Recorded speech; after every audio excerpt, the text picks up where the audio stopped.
Hello everyone, this is Johanna joining you from the Shaker Cemetery today, and we are here with Mother Ann Lee at her gravesite to commemorate August 6th, 1774, which was Landing Day, when Ann Lee and her 8 initial followers landed in New York City after the journey from Liverpool, England.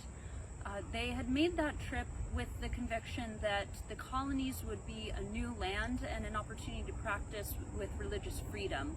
In England, they were not always well behaved. Ann Lee had a reputation for preaching on street corners, even interrupting other church services to try and correct and convert.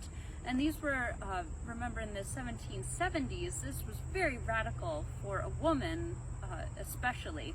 And as a result, Ann Lee and other members of the congregation of the Wardsleys were often persecuted, beaten, imprisoned, and they believed that this new world would be a new opportunity to spread the Shaker gospel as we understand it today. So they initially laid low for 2 years, earning money in New York City, working different jobs, and were able to secure a lease of land here in Albany.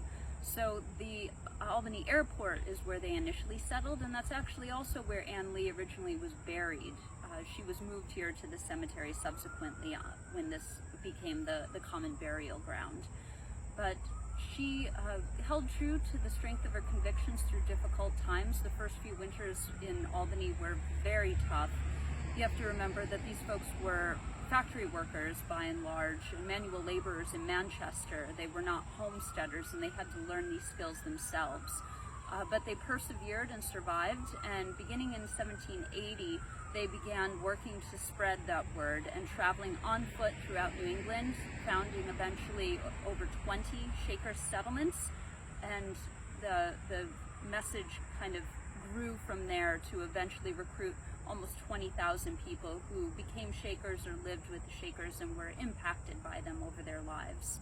So even here, Ann Lee and her followers did experience persecution. 1775 was a difficult time to be an English immigrant in what was to become the United States, and they were suspected of being loyalists because of their pacifism and their refusal to engage in the war effort, and were again sometimes beaten, imprisoned. When Ann Lee's body was moved from her original burial site, Shakers said that they could see marks from old fractures on her arms, evidence perhaps of some of those persecutions.